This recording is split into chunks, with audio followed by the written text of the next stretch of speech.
Ты же бабки за это берешь, деньги взял, давай отрабатывай до конца. Это было как бы начало мероприятия. Берут Да, есть кредиты, такое. чтобы устроить этот пир, той.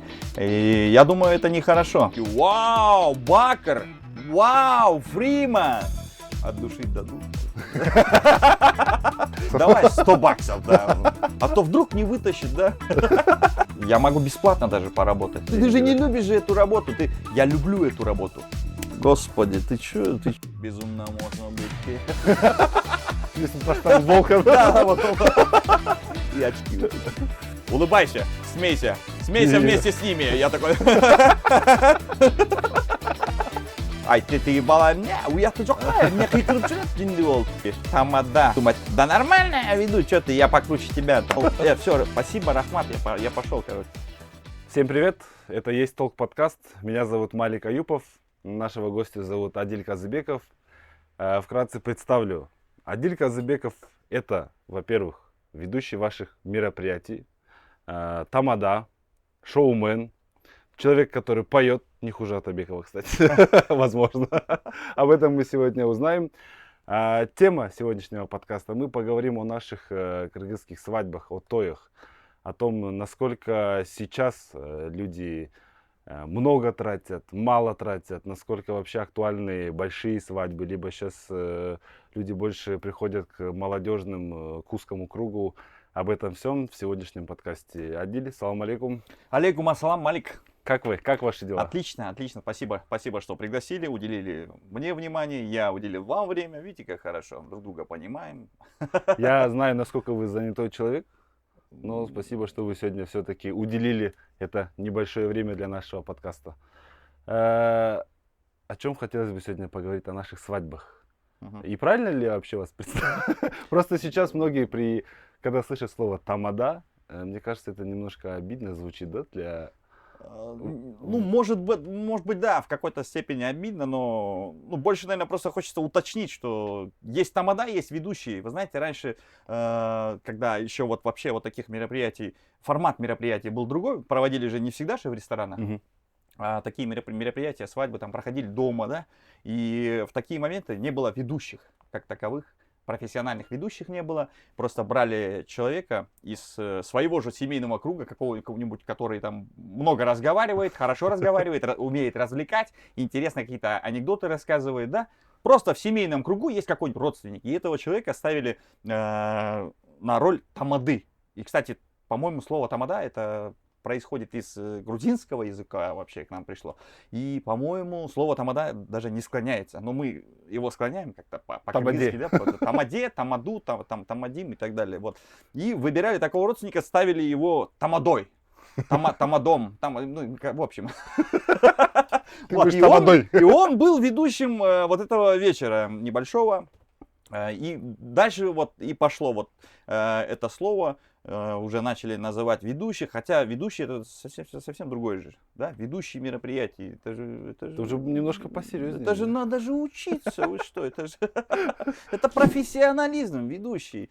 Вот, ну я считаю себя ведущим, да, потому что я, во-первых, имею образование, как раз связанная вот с этим, с моей профессией, в принципе, можно сказать, я учился на актера, режиссера в Институте искусств, и я работал на телевидении ведущим, и формат мероприятий, как провожу я, тоже, я считаю себя ведущим, в общем. Ведущий, шоумен.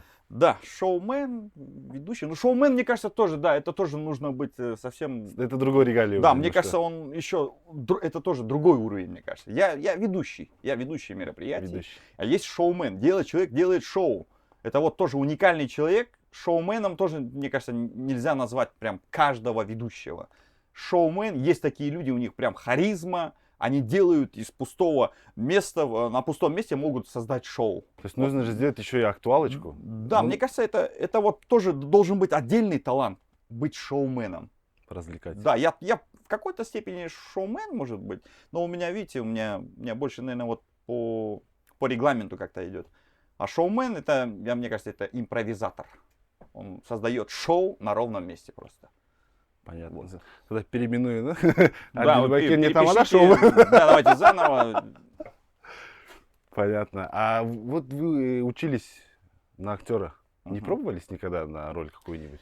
На роли, ну, пока нету, не знаю, ну, придет время, пойду, наверное. Пока еще нет. Ну, были какие-то, ну, небольшие картины, любительские, скажем так. Вот, на них я снимался, пробовался. А вот на масштабный какой-то кинопроект нет, еще не пробовался. Думаю, в дальнейшем, в будущем. Дай бог, что-то Да. получится, Сейчас да? видите, сейчас же, ну, это же не только у меня, да и у многих, наверное. Мы же сейчас в таком возрасте, когда нужно заработать, да? Заработать на крышу над головой, там, на Обязательно. автомобиль и так далее, и так далее. Вот встать на ноги, как говорится. Вот. Поэтому пока мы заняты этим. Вот. А чтобы начать карьеру актера, я думаю, ну там, во-первых, очень много времени нужно, да? И мне придется, наверное, скорее всего, как-то, если совсем не завязать, то Отойти в сторонку, да, немножко? ограничиться, да, как-то отойти в сторонку от мероприятий, от проведения мероприятий. Поэтому, мне кажется, нужно будет очень много читать, сценарии, Да-да-да. учить их, только вот Перевоплощаться. заниматься вот этим. Это же Любить не, нужно это да, дело это же прям. не легкая специальность, это же не пойти там гвоздь забить, да, это же не в обиду, конечно, вот кто там у нас этим занимается, без обид. Просто, ну, это реально, это тяжело. Я вот смотрю на некоторых актеров, вот у нас сейчас актеры снимаются совместно с казахскими актерами, режиссерами, да, и я вот просто смотрю, горжусь ими, и реально гордость берет. Да, у нас за последние несколько лет, за 2 года, да, наверное, вообще киноиндустрия, мне кажется, на чуть-чуть Развивается. больший уровень, на выше Да, стала. да, Последние фильмы, вот, «Беиш», да. сериалы, которые у нас снимаются вот совместно с казахами. Да, я вот которые- смотрел Прям- сериал «Мурас», Да. районы, кварталы, черные дворы там и так далее, и так далее. Все это уже другой уровень, не то, что Да. было там в начале 2000-х, правильно же?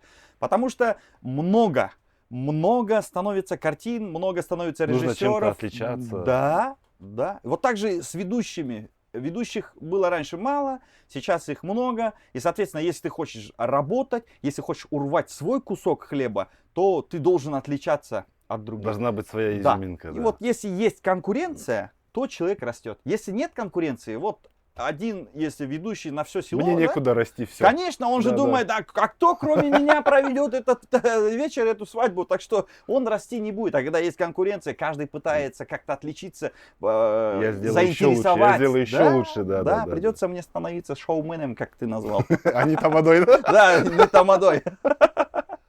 Вот. А, Много мероприятий у вас сейчас вообще в календарном? Сейчас, Да, вот в календар. данный момент, это сейчас месяц Рамазан священный, поэтому сейчас маловато. Сейчас маловато практически. Ну, мало. Мы же живем в мусульманской стране, ну, называем светская, но по большому счету мусульманская страна, поэтому в священный месяц Рамазан у нас действительно становится меньше таких мероприятий. И после Рамазана, конечно, у нас уже апрель, вот практически полностью апрель. А уже забито на почти апрель. забит, да. Вообще Апрель шикарно. забит уже. Вот.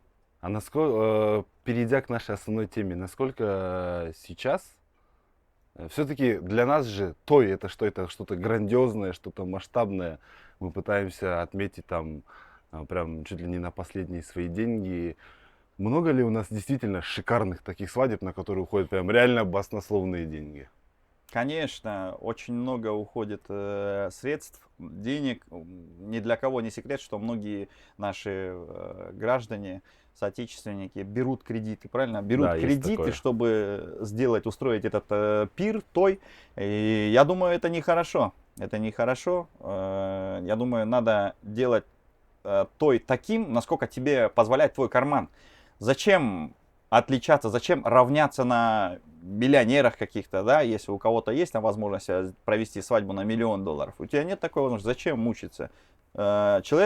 Гости, которые к тебе приходят, они, вот у нас, кстати, насчет гостей тоже, огромное количество гостей, 300, 400, 500 человек раньше было, сейчас, кстати, слава богу, становится Меньше? с каждым разом все меньше, да, сейчас относительно, да, такая пошла тенденция, что если раньше минимально количество гостей составляло около 300 человек, сейчас это уже 100, в среднем это 100-120 человек, и я думаю, это правильно.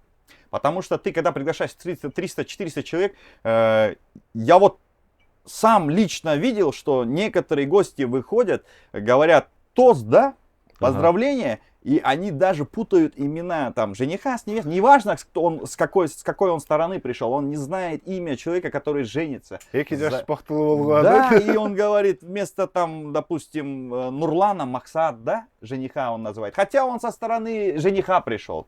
Это же, согласись, это же, ну, во-первых, наверное, обидно жениху, что как минимум его гость не знает его имя. Да. А во-вторых, а зачем такой гость на этой свадьбе, в принципе, который тебя не знает? У тебя свадьба, он тебя не знает даже, как тебя зовут.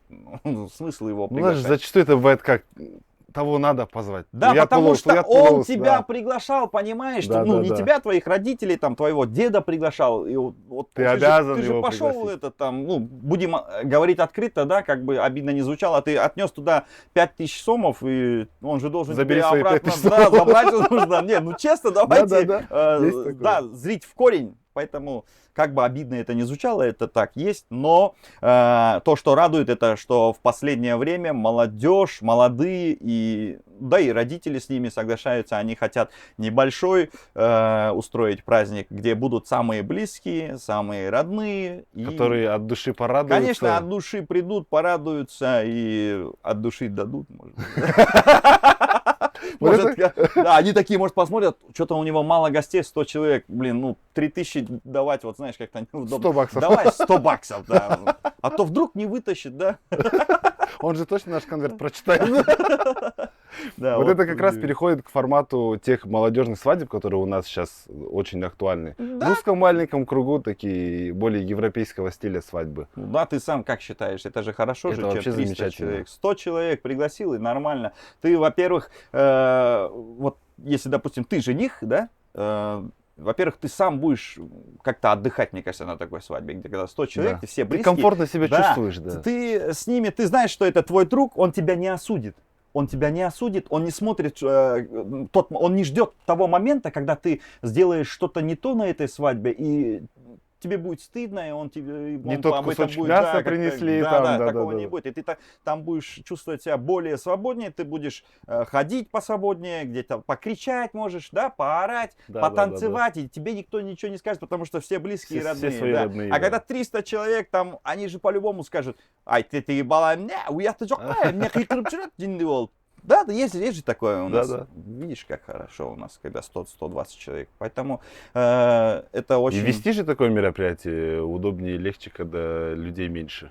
Интереснее, мне кажется. Ты знаешь, какое мероприятие легче всего вести? То мероприятие, где люди пришли прям от души, душевно пришли поздравить молодоженов. Неважно, это юбиляр или молодожены, но вот пришли близкие люди. Это может быть 50 человек, 20 человек, 100 человек.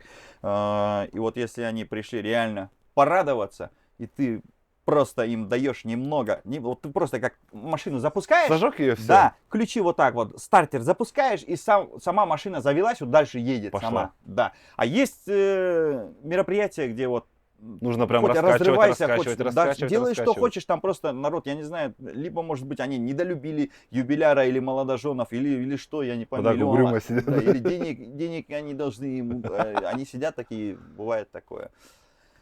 Вот. А вообще самая шикарная свадьба на вашей памяти, именно которую вы проводили, самая красочная такая, чтобы вы сказали, вау, реально круто. Или, может быть, даже не круто, а просто дорого, но не круто. Нет, честно, не могу прям сейчас вот вспомнить такую свадьбу. Но была такая свадьба, где мы начали мероприятие сразу уже... Ну, там же начинается, как у нас, Джар-Джар же. Вот Джар-Джар пришла именитая, знаменитая певица, да, допустим. И дальше пошло вот именитые, знаменитости. Я не буду говорить, чей это был той. Это был родственник одного влиятельного человека, и родственница, вернее, юбилярша была. И я разговаривал непосредственно с ее келинкой, со снохой, да, получается. Мы составляли сценарий, и она сказала, вы знаете, у нас нет, ну, не особо такой крутой бюджет, мы певцов, там, артистов не приглашали, будет узкий круг людей, там было 50, по-моему, человек, 60. И я думал, ну, нет, значит, артистов, ну, я сам пою, вот как ты вначале сказал, что я пою, не хуже Атабекова, это, конечно, был перебор, да, но я пою, и у меня диджей, который со мной непосредственно работал, он тоже поет, неплохо поет, и мы думали, так, надо попеть, я его настроил, диджея, говорю, там артистов не будет, надо попеть, и это мероприятие у нас началось, вот прям вечер начался с артиста, причем знаменитого, и прям один за другим приходили самые-самые знаменитые артисты. Я был в шоке. Кстати, у Бека Борбиева есть песня «Елюдяш». Ага. В то время как раз это только выходила песня, она была хитовая сразу, стала хитом. И как раз юбилей был 50 лет «Елюдяш». И я им, диджею своему, говорю, там тост говорили. Толпа людей вышли на сцену, говорят поздравления, и после этого мы должны были спеть. Я диджею говорю, давай «Елюдяш» сделай, как раз, чтобы в тему было, и у нее 50 лет юбилей. И, значит, сказали тост, гости уходят, я говорю, поздравляйте, обнимайте юбиляршу, вручайте там конвертики, призы, подарки, и приглашаю на сцену своего диджея с этой песней «Елюдяш». И он выходит, он ставит песню, выходит, и я смотрю, отсюда идет Бек Борбиев. Вот, да, был такой момент. Я ему говорю, давай иди вырубай. Он пошел, вырубил, успел. Бек Борбиев идет, он сразу услышал свою песню, начало вступления. И он сразу на сцену, там быстренько поздоровался с юбиляршей, потому что, ну, там он заходит, а вот здесь как раз юбилярша. Они поздоровались, и он услышал песню, он сразу сюда. Петь вышел. Да, петь вышел. То есть, ну, буквально секунд бы 20, да, и была бы такая картина, что мой поет диджей Елюдяш, а тут заходит это автор Елюдяш. Смотрит на него и поет. Да. Ну, я не знаю, какое-то было бы, ну, неловкое положение, все-таки он же, это же Бек Борбиев. Да. Я знаю из вашей истории момент, когда вы работали на телевидении. Да. Были ведущим развлекательного шоу. Да. Понравилось? Именно быть в качестве, не то что понравилась программа, а именно быть в качестве телеведущего.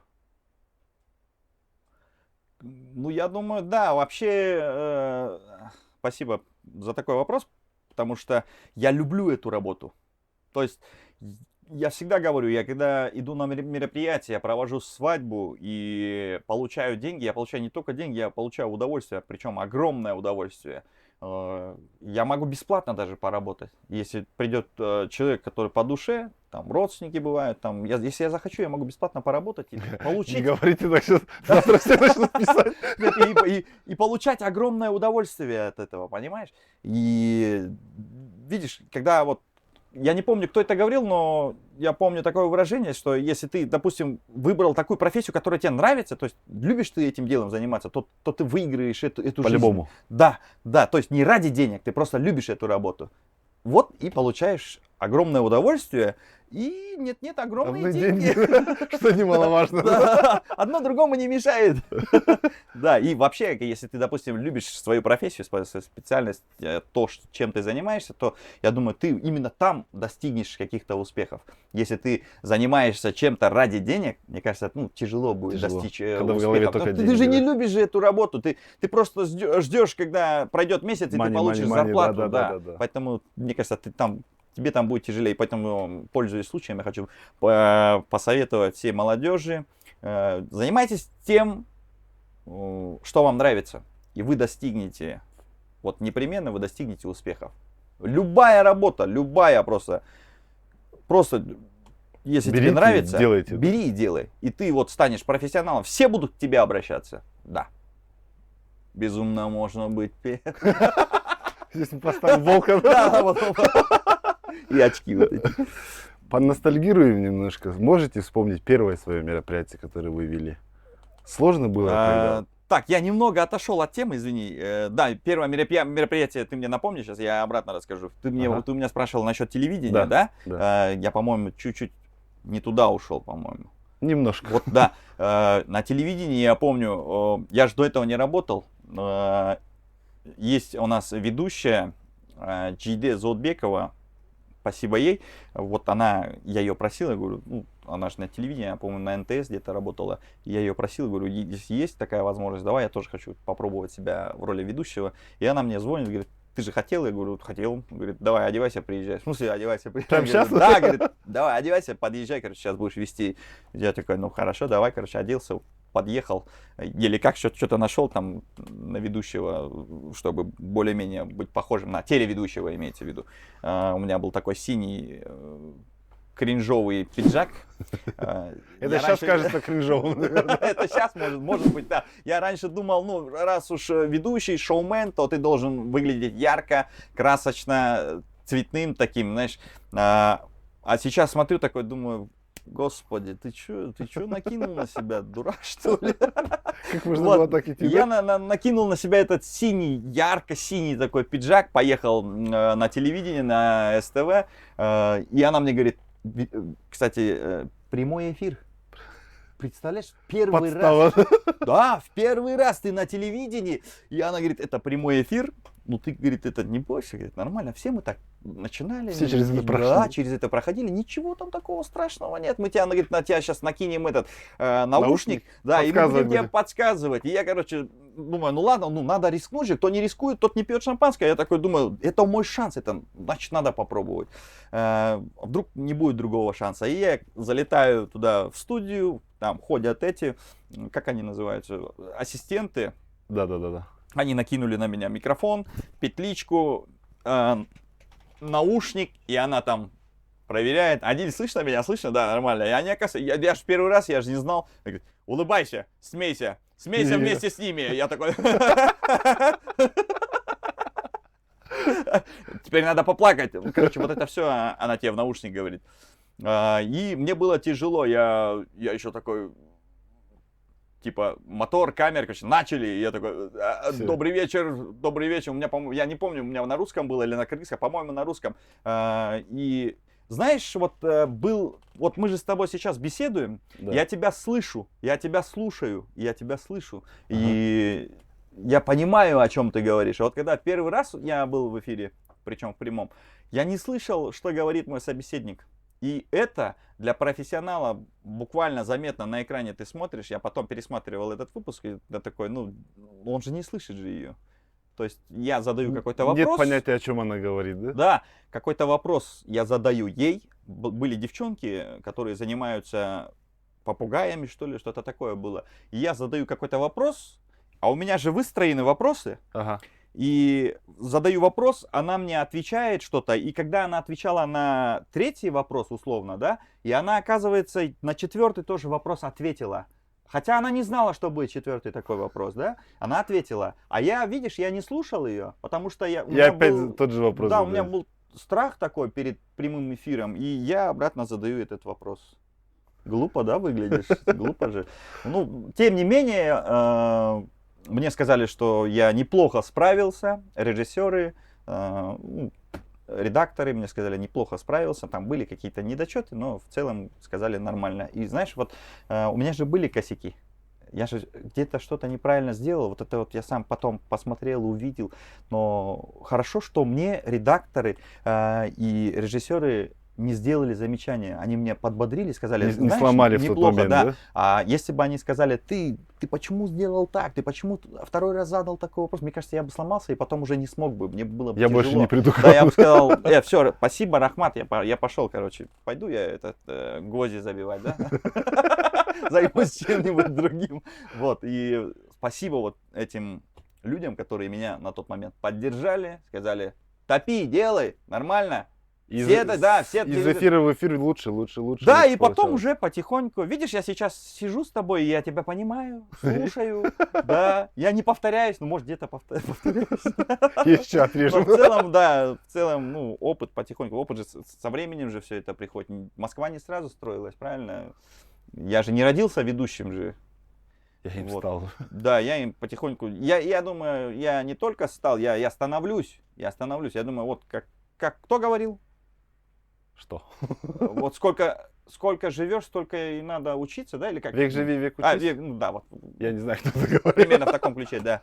Век живи, век учись. То есть никогда, мне кажется, человек не должен говорить, что он уже познал все, да, что он профессионал, всегда что он уже на высоте, да, уже некуда стремиться. Мне кажется, так мы не должны говорить. Есть чему учиться. Всегда есть чему учиться. А есть человек, у которого вы, допустим, учитесь? Именно среди ведущих. Ну, даже не то, что учитесь, может быть, кто-то вам нравится прям. Реально круто. Делает Среди круто. ведущих? Да. Я. Нет, вот я сейчас не могу вспомнить, но, конечно, есть. Эрик Молдалиев, мне нравится его тембр голоса. Честно, я не помню даже, как он выглядит, потому что я его слушал. Он работал на Hit FM, и я его слушал. Я, честно, не могу даже сейчас вот представить, как он выглядит, но мне нравится, как он разговаривает, когда какой у него богатый словарный запас. Мне нравится вот этот человек. Кто еще мне нравится? Я очень сильно обращаю внимание на дикцию ведущих. Я вот вижу это очень важно. Да, Дикция. есть ведущие, тамада, да, которые, так ведут праздник, честно. Я не буду называть, и я не возвышаю ни в коем случае себя. Просто, мне кажется, поработать над этим. Если у тебя не получается, хотя поработать надо над этим. А есть люди, которые ведут как ведут, они думают, да нормально я веду, что ты, я покруче тебя там. Люди хлопают, да, значит, всем нравится. И вот да? этот сейчас, вот это слово хайп вообще, интернет, инстаграм, тикток, он немного сводит с ума людей. Потому что многие ведущие, не ведущие, тамада, они устраивают такие конкурсы. Это просто трэш, да, это трэш. Они вот это делают не для того, чтобы развлечь гостей на этом мероприятии. Я знаю, для чего они это делают. Ради хайпа. Они хотят... у всех есть мобилограф, они это все снимают, потом закидывают к себе в ТикТок, и они хотят просмотры, кто-то угорает над ними. Вы понимаете, что они не себя же лажают, да? Они же лажают тех, кто там танцует. Допустим, какой-нибудь глупый конкурс они проводят. Вы видели конкурс? Я буквально недавно видел, причем в таком более-менее красивом, приятном ресторане. На уровне имеется в виду. В ресторане проводили конкурс, где ставили гостей, и вот они между носом и верхней губой ведущий ставит карточку или бумажку. Передать должны друг другу. Да, это надо передавать. Вот так вот. Другому.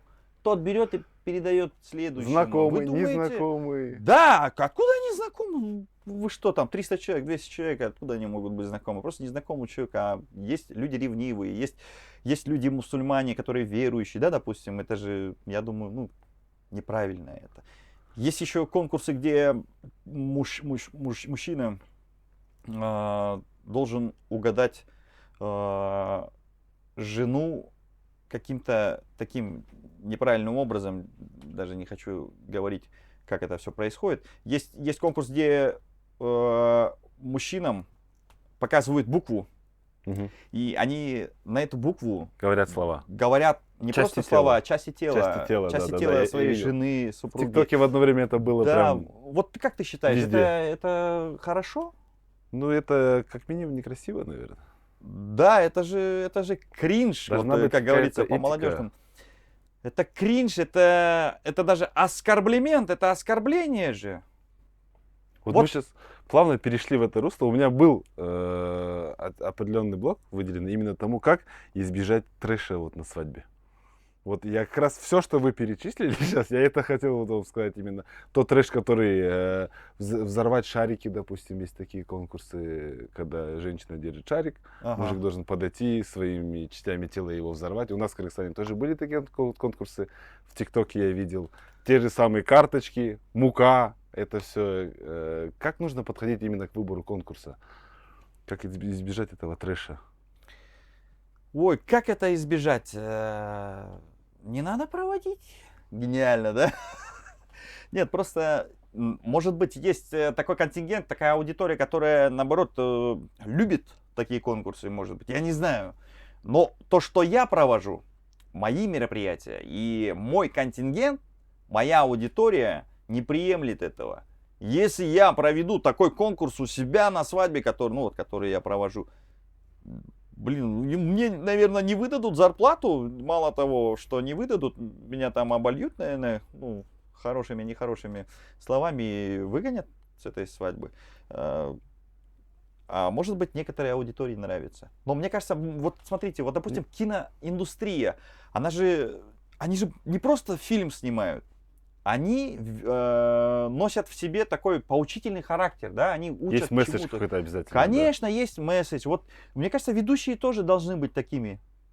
Ведущие тоже должны быть, как режиссеры кинокартины, задавать какой-то темп мероприятию. И как-то, знаешь, я не скажу, если я сейчас скажу, что воспитывать, то, может быть, это грубо прозвучит. Люди скажут, нас, что ли, воспитывает там какой-то молодой, там модда, да? Поэтому хотелось бы сказать, ну, месседж просто, да, давайте так, да, посыл какой-нибудь. Да, да, да. И вот ты же задаешь темп этому мероприятию, там 300 человек на тебя смотрят, ты ведешь это мероприятие, поэтому, мне кажется, ты должен нести на себе эту ответственность, что... За все Да, мероприятие. да, и ты должен более где-то учить их культуре, наоборот, а не то, что вот ради хайпа там проводить какие-то трэшевые конкурсы, которые, в принципе, не имеют никакого смысла.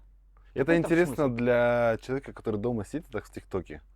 Листает Да. эти трэшевые. Да. Да ну, блин, придурки. Поугарал, Да, да, там да, да, да. написал какой-то гневный еще комментарий, похейтили и так далее. А там же гость, который, ну, на празднике отдохнул, вышел, потанцевал, да, где-то что-то. А на второй день себя видит А там. на второй день, да. Мне кажется, может быть, даже здесь нужно ввести какое-то ограничение, может быть, какую-то статью, что ли, чтобы там, ну, лишний раз не выкладывали. По крайней мере, ну, тогда будет, конечно, вообще у нас... Ладно, давайте не будем. Мы и так сейчас... Теперь мы точно не в то русло пошли. Да. Вырезайте. Вырежем. Уже запятак языка. Да. Звезды на наших мероприятиях. О, звезды. Что со звездами? Кого тяжелее всего сейчас пригласить? О, сейчас тяжелее всего этого. Я ни разу не Наверно. видел Лукманапа, допустим, на мероприятиях. Слушай, бывают, ты знаешь, ну, мне же уже 30 лет, вот, и поэтому я не слушаю, ну, я знаю Лукманапу, я знаю некоторых рэперов, Баястан, Бегиш, да, Бакар. и то это, наверное, уже это старые рэперы, мне кажется, ну, относительно. Сейчас Да. новые вот Бакры, ну и так далее, вот. И недавно мы, допустим, познакомились на свадьбе, молодежной свадьбе познакомились. Мы же их не приглашаем же, рэперов. Ага. Почему у Лукманапа мы не видим? Потому что 300 человек там, дедушки, бабушки, зачем там у Лукманапа, спрашиваете? Зачем там у Им Лукманапа? нужен Бек Барбиев. Конечно, там молодежь сидит, один столик, все. Зачем там? Там нужен Бек Барбиев, там нужен еще кто-то там, Самир Бишикеев и так далее. Зачем там у Лукманапа? Еще и у Лукманапа там платить, я не знаю, сколько он берет. Ну, я, баксов, насколько 1000, слышал, он 2000, очень 5000. дорого. Да? Его очень да. дорого пригласить. Ну, вот, видишь. Вот то, что сейчас формат мероприятия меняется, что то, что вот молодежь в основном, здесь уже, может быть, у Лукманапа будет выступать на свадьбах, может быть, уже будем их чаще видеть, рэперов. Потому что недавно мы познакомились с Изи Лего. Да, знаю. Знаешь? Изи, да. Классный парень. Изи. Я, честно, не знал, потом мне было немного стыдно. Ну, я ему не говорил, просто мне потом было, я вот посмотрел на YouTube, и я такой, почему я его не узнал? Его же надо было знать. А он классный, кстати. Салам, Изи. Я не знаком, я с его творчеством знаком. Мы с ним познакомились, он у меня поучаствовал в конкурсе. Ты представляешь, я просто проводил конкурс со звездой. А я не знал при этом, что он такой прям Он, звезда. кстати, на Наурузе на площади выступал у нас. Вот недавно. Я там не был, но в общем, я познал, я узнал, какого масштаба он известная личность, как рэпер. И кстати, еще я познакомился, прямо на свадьбе познакомился с Freeman 996. Да? Оказывается, есть еще такой у нас Да. рэпер.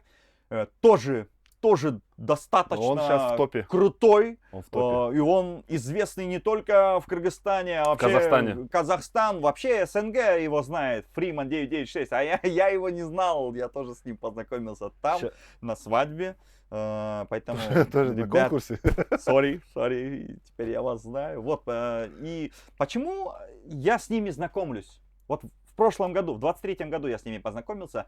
Почему с ними стал знакомиться? Потому что формат мероприятия меняется. Видишь, уже... Молодеет формат. Конечно, молодеет. И мы вот видим, уже знакомимся с Изи, Фриман Фриман. 996, да. А мы раньше Бекмарбиев алдыңыздарда.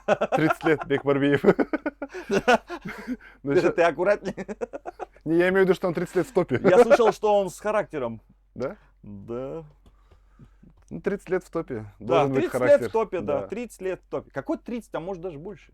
Ну, Мне кажется, больше 30. но сейчас те, которых вот вы перечислили, это люди, которые сейчас реально в шоу-бизнесе, они в топе. Что Фриман, что Изи, что Бакар, Улук Манапа. Это люди, которые выходят не только на наш кыргызский сегмент. Ты знаешь, мне Казахстан, кажется, Россия. даже они известны больше там, Да, чем да. здесь. Вот почему, поэтому без обид. Они их знают, они поедут в Москву, они такие: вау, Бакар, вау, Фриман. А Да. мы такие: брат, Салам алейкум. В конкурсе будешь участвовать? Да. Вот у нас же скриптонит. У Улук Манапа есть коллаборация со скриптонитом. По-моему, у него есть коллаборация с Джахкалибом. Ты знаешь, как зовут скриптонита? Адиль. Да, да. Поете? Записывайте треки свои.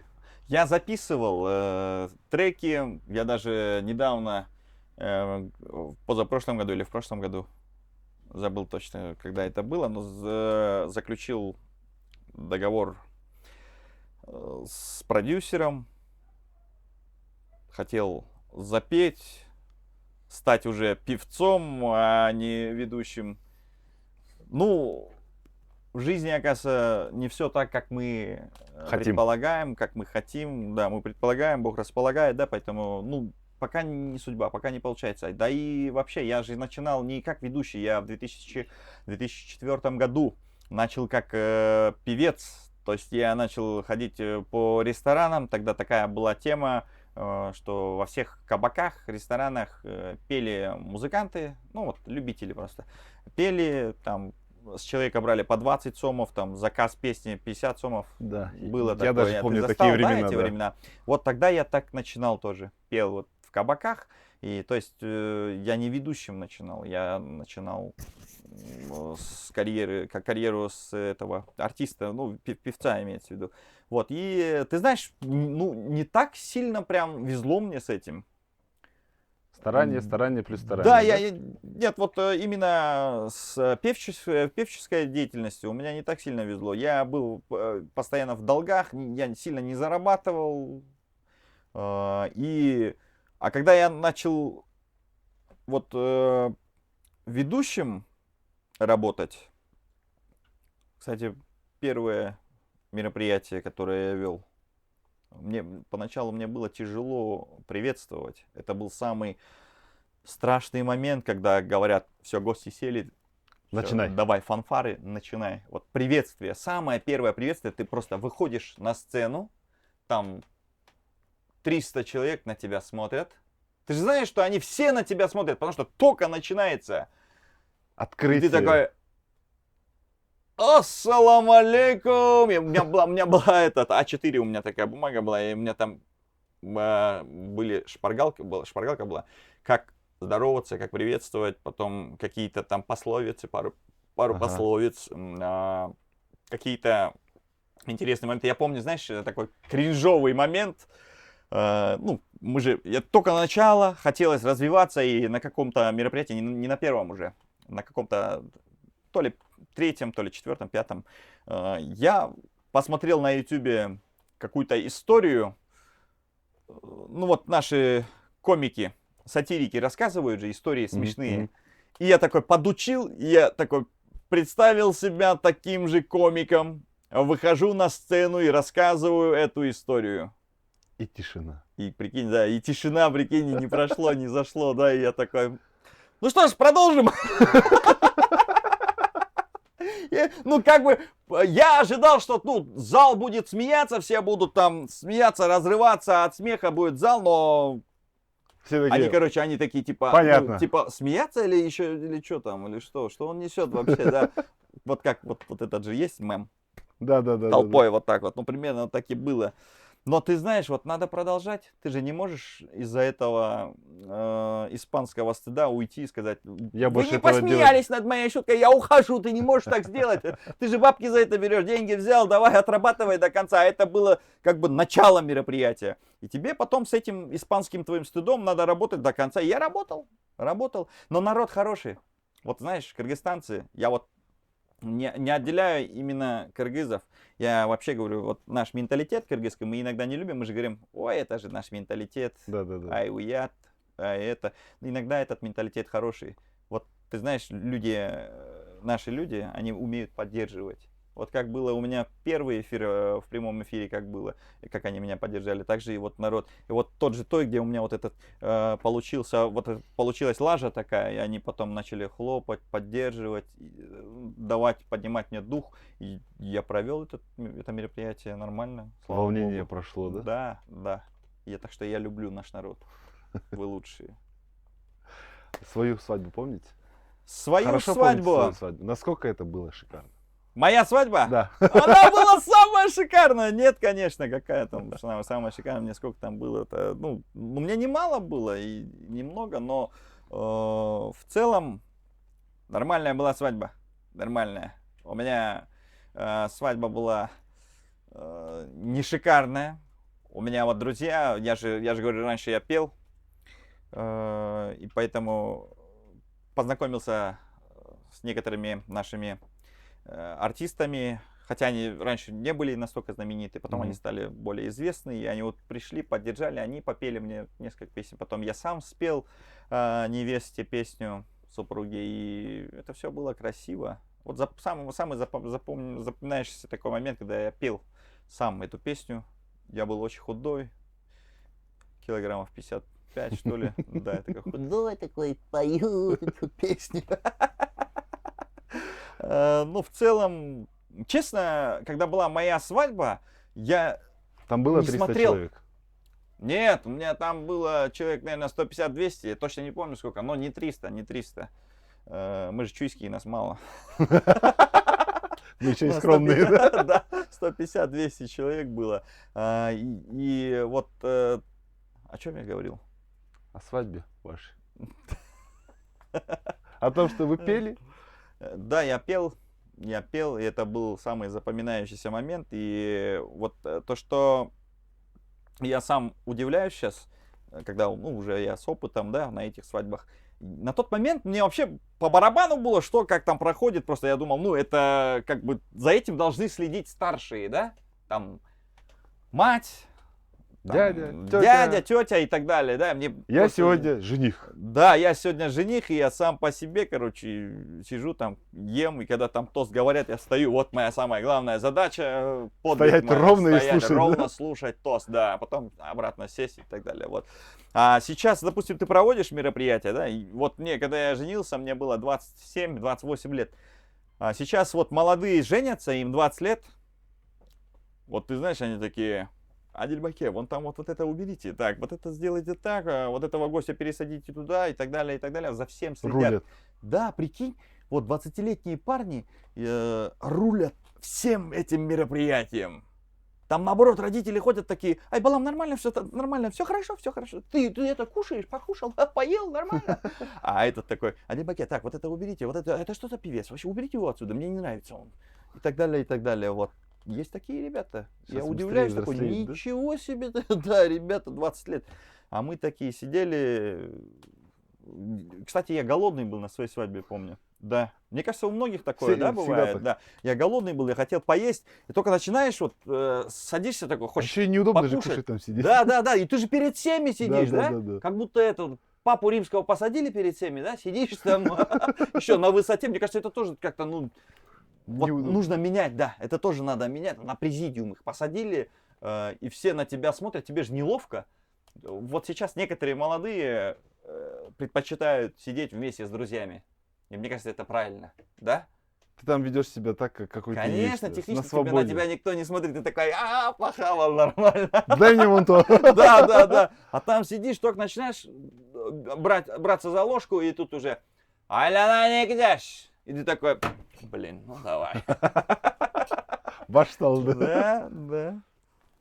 Скучные свадьбы — это когда много Когда людей много выходит. артистов, Малик, Да? когда много артистов, это скучно.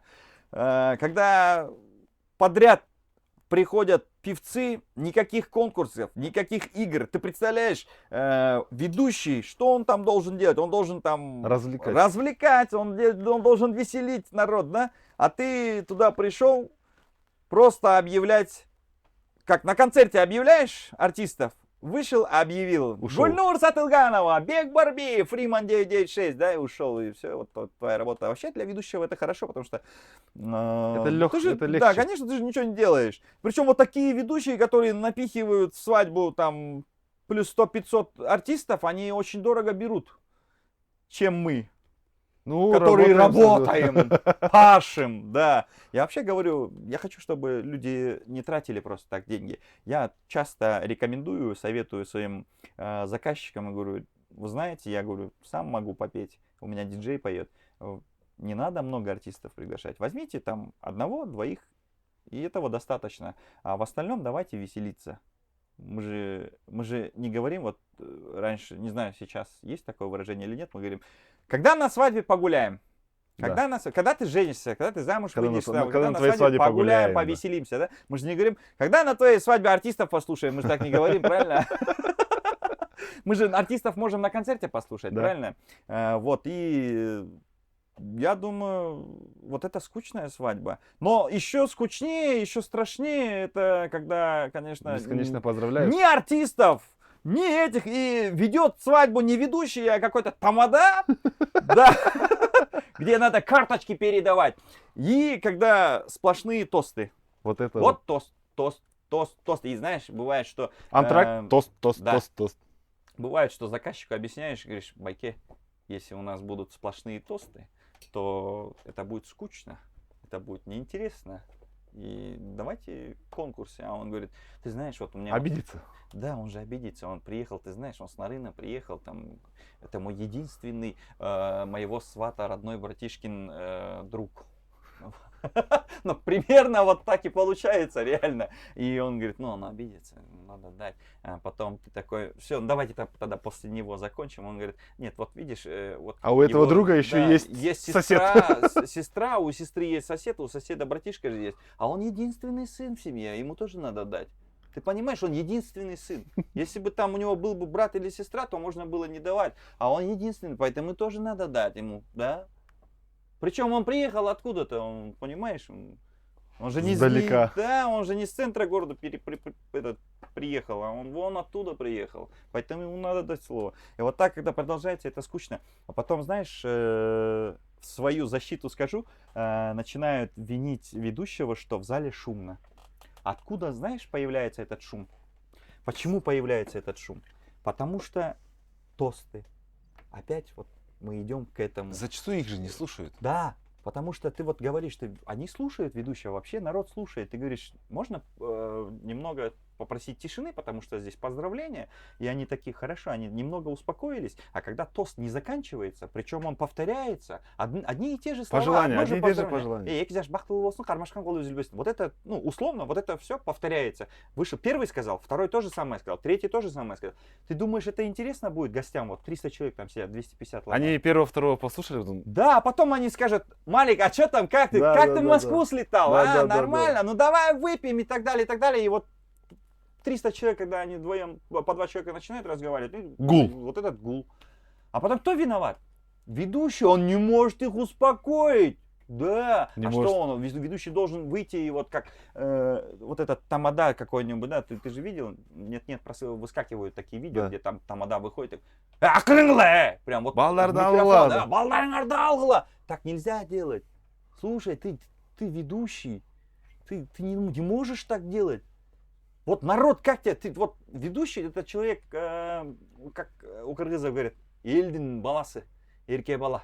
Мгм. И вот народ тебя может возвысить, потому Либо что, унизить. да, потому что, ну, от народа ты зависишь. Он тебя может возвысить за твой талант, и если ты будешь горлопанить, В эту же извиняюсь за секунду. выражение, да, народ может тебя обратно вот туда вот загнать вниз. Поэтому с народом так не надо. С ними надо аккуратно, очень аккуратно. Вот я реально видел, вот ТикТок, да, это зло. Там видео бывали, когда ведущий выходит и говорит, это чьи дети? Заберите своих детей, почему они здесь бегают? И женщина подошла такая, Да. эй, Менбалам, Да. на тебе, да? Он еще такой, типа, раз. Да, я тоже видел. Ну, это... Да, не нужно так. Если ребята есть, которые начинают, не думайте, что я прям уму-разуму учу, это мой просто совет. Не нужно так делать, да, не нужно. Нужно немножко... Нужно быть лояльным, адекватным. Пошутить в этот момент, да? Да. Можно в шутку, какую-нибудь шутку, да, запустить какую-нибудь шутку и аккуратно выехать. Мы должны уметь выезжать. Мы должны не только сами уметь выезжать. Бывают такие казусные ситуации, когда вот не твоя вина, но хозяин торжества, заказчик, забыл дать слово, указать имя какого-нибудь уважаемого, почетного гостя. Дать ему слово. Вот он забыл. Бывает такое. В такие моменты, знаешь, как я делаю? Я говорю, вот моя вина. Хотя это не моя вина. Потому что ты ведущий. Пусть на тебя подумает. Ничего страшного. Ничего в этом страшного нет. Потому что заказчик-то знает, что это не твоя вина. А ты в первую очередь перед заказчиком должен отработать нормально, да? И я говорю, это была моя вина. Я забыл назвать ваше имя, поэтому просим вас обратно на сцену. Где-то, допустим, где. Ты знаешь, вот почетным гостям не дают же слово тост, когда подали уже бешпармак. То есть, когда если уже подали бешпармак, и ты приглашаешь какого-нибудь почетного гостя, это оскорблимент. Это оскорбление такое. Это уже факт того, что реально забыли на него. Да, забыли же. И в этот момент ты должен уметь выезжать. То есть ты должен защитить своего заказчика. Это его куда, может быть, его какой-то дядя, который прилетел издалека. Ты должен что-то придумать. И загладить это все, выехать из этой ситуации. Да. А в третьем блоке, вот, обычно кто у нас? У нас же молодежь выходит, друзья молодоженов. Это уже нормально. Это молодежь. Это нормально. Да, их можно вообще без мяса отправить домой. Зачастую они сами без мяса уходят. Конечно. Да, они сами, да, действительно, они говорят, да, нормально, что, отдайте этой девочке лучше, да, и так далее, и так далее. Мы сейчас дальше поедем, нам не надо там мясо. И вообще, вот у кыргызов так было принято. Мужчины никогда с собой не таскали вот эти пакеты. Ты знаешь, я помню, у меня тайташка, у меня дедушка, когда куда-то ходили, и ты же ребенок, я же маленький был, я вот выбегаю, знаю, что тайнешка, да, или чумапашка у меня несет с пакетами там вкусненького, вода, чего. А вот когда тайташка, допустим, куда-то ходит, и ты выбегаешь, он без ничего, и ты такой в следующий раз, когда тайташка откуда-то стоя идет, и такой, там тайта идет, ну зачем уже туда бегать? Он может максимум положить 2 конфеты для своих внуков. Да. 2 конфетки могут положить в карман. Это было нормально. Это было не так давно, это было максимум, когда 20 лет назад, не 10, 20 лет назад, оказывается. Вот 10 лет, вот сейчас немного мы портимся, да, как ты думаешь? Или это нормально? Вот то, что мы мужики с пакетами ходим, мне кажется, это неприемлемо. Да. Есть я тоже так считаю. намыс, есть арнамыс, есть гордость. Это мы тесно связаны с гордостью кыргызы. Поэтому, мне кажется, вот это надо тоже как-то прекращать. Не надо это делать. Это для женщин нормально с пакетами, а сейчас... Возьми пакет, отдай женщине. Я надеюсь, меня не возненавидят все мужики, да, не скажут, типа, что он там умничает. Но, наверное, будут и те, кто поддержит. Каждый имеет право на мнение. Это факт, это я не придумываю, это факт, это было так. Поэтому давайте вернемся к истокам обратно, давайте перестанем это делать. Это, мне кажется, некрасиво. Брок, мне когда дают вот тамадага, это пакет, я с удовольствием иду. Мне тоже надо прекращать это делать. Ну, у меня, благо, есть помощники. Я ему отдаю. Да, я говорю, возьми этот, машину положи. А я без пакета пошел. А я типа без пакета. В мою машину положи. А там уже дома такой, давай сюда пакеты, куда понес. Это мой пакет. Вообще, не знаю сейчас, насколько сейчас, может быть, я ошибаюсь, но мне кажется, сейчас уже не так, да, как раньше, вот, к звездам, как относятся сейчас, вот в данное время. Вот я помню 2006-2007 года, Может быть, я потому что моложе был, но вот тогда выходили Султан Садралиев, Мирбек Вау. Иманбеков, да. Атабеков тогда выходил, но вот Султан Садралиев, Мирбек Иманбеков, это такие Урмат Усенов, да, кто там еще был. Были такие крутые певцы, вот до них были акапеллы, вот они мне казались звездами. Почему их называют звездами? Потому что ты же не можешь достать звезду рукой, да, до них дотянуться тяжело. Тяжело Мне кажется, было. так и должно быть, да, вот звезда. Это реально звезда, до них тяжело добраться, ты знаешь, это звезда. И были, люди же ходили во дворец спорта, по-моему, в основном во дворец спорта, потому что там вместительность большая, чтобы, ну, в коммерческих целях, наверное, да, ну, не будем это скрывать. Вот к ним ходили, хотели увидеть Султана Садралиева, да, и ты видишь его вон там, далеко, да, на сцене, и ты такой, вау, Yes. живой Султан Садралиев, вот. Ты знаешь, просто другое было удовольствие посмотреть на них вживую. Не так вот то, что ты... Сейчас это просто Ты легче пришел стало. на какой-нибудь той, а там выходит, кто там, ну, условно там... Кто-то. Какой-то Нурлан Нурланов, да, это звезда. Не Нурлан Насип. Я Не вообще подумайте. условно говорю, пример, да. Какой-нибудь Нурлан Нурланов выступает, и он как бы звезда, но вот ты кушаешь, да, А он там, поет. ешь, да, и вот он стоит, ну, какая он звезда? Сейчас это просто стало намного доступнее, намного легче. Да, мне кажется, звезды, они должны быть звездами. Мне кажется, так будет правильнее. Здесь тоже чтобы- безумно можно быть первым.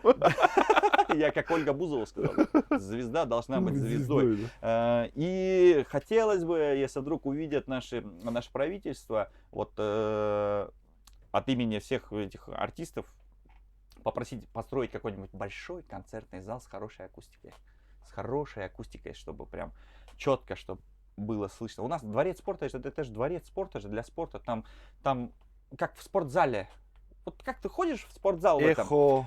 Да, эхо. Акустика плохая, это не для концерта предназначена. Есть филармония, но филармония там не вмещает в себя Да. огромное количество людей. И было бы хорошо, если бы построили бы огромный концертный зал, если бы звезда какая-то стала бы давать свой концерт в этом зале, да, и он оттуда имеет, ну, огромные деньги.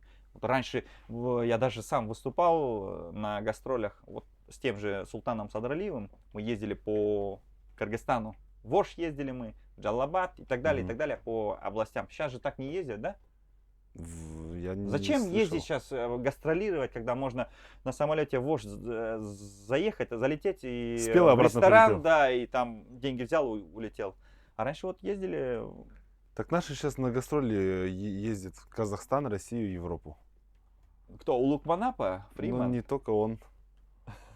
А, там же тоже наши. Да, да, Там да, же да. тоже. А я такой думаю, а что они туда ездят, куда они туда ездят? Там же наши же, да? Вот я недавно видел у Лукманапо, они в Италии, в Германии, в Бельгии давали Там концерт. тоже кыргызы есть, да? Ну, скорее Кыргызы всего. везде. Да. Безумно Везде. можно быть. Прям. Давайте подытожим. Давайте подытожим. Шикарные свадьбы, где много звезд, это скучно. Ну, может, для кого-то это интересно, но лично для меня, как для человека, который там ну, постоянно варится в этом котле, мне кажется, это скучно, да? Скучновато. Или ты считаешь иначе? Я считаю, что скучно это когда вот много тостов. Да. Это однозначно скучно. Ну и но скучно без конкурсов, это реально скучно. Без Вот. развлекательной программы. Свадьба без Адиля Казыбекова, Это это скучно.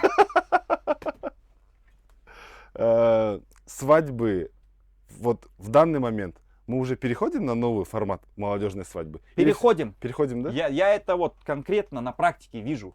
Переходим. Нету такого. 300, 400, 500 человек уже мало. Мы сейчас в основном проводим свадьбы на 100-120 человек. Это факт. Я Это- вижу это. Это удобнее и для хозяина мероприятия, и для вас, как ведущего, Мне Если- удобно, да, с таким количеством людей работать удобно. и самим молодоженам, кто бы это ни был, это удобно. Они ведут Кайфуют. себя более открыто, чем на свадьбе, где 300 человек. Самый тойский артист. Самый тойский артист? Ну, здесь опять-таки мы должны разобрать аудиторию. Ну, Смотря какая аудитория. обычно вот именно свадьба на 200 человек, к которой мы привыкли. Не тот формат, который мы сейчас говорим. Самый ходовой такой артист, да? Сам- Это Джар-Джар, кто поет. Вот. Это самые ходовые. Потом есть у нас ребята, не буду называть имена, которые приходят такие, а окулята гордым бой, окулята. У нас есть там певица, певец там за косарь споет. Такие есть еще певцы. Да. Это тоже неправильно, я считаю. Ну, и это... Ну, не мне их судить, но это мое мнение. Мнение я могу высказать. Мы живем в демократической республике. Пока. Пока. Хорошее слово, пока. Вот. Ну, самый тойский артист, наверное, Бахтияр Токторов. Это такой уникальный человек, который, ты знаешь, есть, я же говорю, вот по аудиториям, да, есть контингент, Его где... все слушают. Да, есть контингент, где слушают Абира Касенова, допустим. Если Абира Касенова пригласить в другую публику, под другой контингент, он просто там не пройдет, его никто не узнает. У него есть определенная аудитория, он только там звезда. Его там просто боготворят, его ждут. А есть публика, которая его вообще не знает. А вот Бахтияр Токторов... Его все знают. Да, и ты его загоняешь просто в Дунганский той, да, там, условно, там, на русскую свадьбу, кыргызскую, он везде пробивает, он везде пробивает. Это вот эта песня его, это, наверное, Буй-буй, это, наверное, мировой хит, я не побоюсь этого слова назвать это мировым. Иностранцы поют же этот буй-буй. Да, поют грузины, поют русские, поют казахи, везде поют, да. Бавария поет, Авария поет, да, и так далее, и так далее. Вот. Да, это самый тойский, наверное, артист. Ну и он умеет зажигать. Он умеет зажигать, у него такая харизма. Ты же видел, ну, видишь, наверное, где-то видео, где-то вживую, наверное, даже видел, да? У него харизма. Да. Вот это вот артист, да? Энергетика. Конкретно, да. Он бывает еще любит этот микрофон кому-то там, какому-нибудь. Было нехорошее одно видео с этим микрофоном. Да. Ну это тоже, видишь, в какой-то степени хайп. Это же хайп же тоже. Дядька. Да. Под конец, есть что сказать своему зрителю? У вас немало подписчиков в Инстаграме, я это знаю. Есть что сказать своему зрителю? Накрутил я. Да. Гивы. Гивы, да. Есть что сказать своему зрителю и своим будущим заказчикам, в целом народу насчет мероприятий? Как нужно вести себя, во-первых, с ведущим своего мероприятия, чтобы не обидеть его? И как нужно ведущему мероприятия вести себя, чтобы не обидеть своих заказчиков и гостей? Так, значит, заказчикам. Что я скажу заказчикам? Господа заказчики. Ну, заказчиком может стать абсолютно любой человек. Я могу стать, вот Малик, ты можешь стать, да, допустим. Любой человек может стать заказчиком. Поэтому при выборе ведущего вы не смотрите... Вот вы увидели какое-то кринжовое какое-то видео в ТикТоке, в Инстаграме, где кого-то опозорили, и это стало видео вирусным. И вы думаете, о, классно, этого ведущего надо пригласить. Я думаю, нет, не стоит. Да, он опозорит, мне кажется, вас и вашего гостя и так далее. Поэтому, если выбираете ведущего, обязательно посмотрите видео. Сейчас же век технологий, у всех есть видео с мероприятий. Посмотрите видео, как он ведет.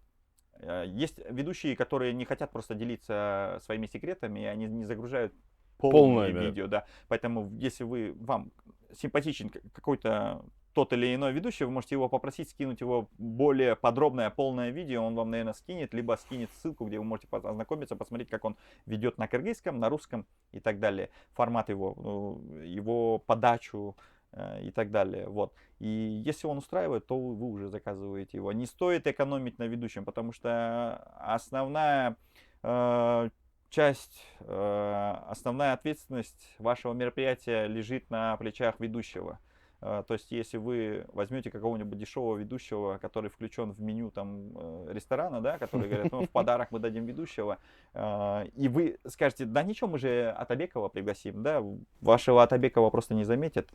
Ну, не в обиду Мирбеку, просто Мирбек придет, споет, да, это будет фурор, это Атабеков. Это будет единственный фурор. Да, это будет единственный фурор, единственный такой запоминающийся приятный момент на этом вечере, поэтому не стоит экономить на ведущем. Лучше не экономить. Если вам нравится ведущий, нравится, как он ведет, как он заводит гостей, как он веселит, не жалейте, не экономьте на нем. И мы, наверное, со временем все-таки придем к тому, что не будем заниматься расточительством. Мы очень много тратим на еду, на ресторан, на вот блюда. У нас же сколько там за столом, на столе сколько у нас салатов? 5 видов салатов. У нас первое самса, второе, да, после того, потом у нас есть тыштендрю. Это еще мясо. Всем мясо и добра, очень много мяса, понимаете? Потом, когда ты такой думаешь, ну, обычно иностранцы удивляются, мы-то уже привыкли. Иностранцы, допустим, я провожу еще на английском, на турецком, вот они приходят, и они такие, о, нормально поели, ну все. Думают они, сейчас мы будем торт, и у нас третий блок, мы такие... О, ничего на свете лучше нет. Вот настоящий ед. Мы до этого не ели, оказывается, ед, понимаете? Это был просто, я не знаю, закуска какая-то была. И тут настоящий ед, и они несут вот на своих плечах вот этот бешбармак. Под фанфары. Да. Некоторые иностранцы такие, о, начинают хлопать. По идее, не хлопают же, это же... Когда несут бешбармак, некоторые думают, что надо хлопать. Некоторые даже начинают хлопать, вот. И... Это же расточительство. По сути, да. Да. Я вот предлагаю, вдруг меня кто-то услышит с вашей помощью. Можно сделать такой вариант. 3 блока. Мы не сокращаем время. 3 блока. Первый блок мы подаем первое горячее, шорпо и самсы, да? Или же наоборот, то, что мы должны были на второе подать, мы это подаем на первое. На втором блоке, вместо второго блюда, мы подаем уже бешбармак с мясом. Третий блок — торт. Все. И оминь. Все. Спасибо. Все, поехали. Вот. Взял свой пакет и пошел. Да. Это знаете еще почему хорошо? Потому что старики, дедушки, бабушки, они не всегда получают удовольствие от того, что сидят там до 12 ночи. Они хотят домой. Они просто... Из-за уважения они сидят, да, они там сидят из-за уважения к хозяину торжества. А им будет хорошо, ты первый блок подал первое, они поели, второй блок, ты уже подаешь мясо, они же не могут уйти без мяса. Ну вот так принято. И вот они берут свое мясо, свой устакан, и спокойно после второго блока могут пойти домой. А дальше молодежь веселится. Всем выгодно, удобно, видите как? Вам на заметку. Совет для ведущих. Как не стоит вести мероприятие? Совет для ведущих, я, наверное, не дорос до такого уровня, чтобы там советы давать ведущим. Ну, начинающим можно еще как-то посоветовать. Совет ведущим, как не нужно вести, не стоит ради хайпа не стоит проводить ужасные конкурсы, которые задевают чье-либо достоинство. Не нужно этого делать ради хайпа. Вы все равно будете, вот вам, если Всевышний велел сегодня заработать 100 сомов, ты заработаешь эти 100 сомов, неважно, ты хайпанешь, там, унизишь кого-то, и за счет этого ты станешь попом. Нет, не будет, я думаю, такого. Если тебе Аллах дал, сказал, ты сегодня заработаешь $300, ты по-любому заработаешь эти $300. И так что нужно довольствоваться тем, что тебе дает Всевышний. Не нужно зарабатывать себе популярность за счет унижения других. Во. Да. Вот это я посоветовал бы. А в остальном по профессиональности, я думаю, ну, каждый сам по себе тоже профессионал, поэтому я не буду возвышать себя, кого-то учить. Вот. Ну, некоторые азы мы озвучили. Да. Надеюсь, было интересно. Как минимум, мне было интересно.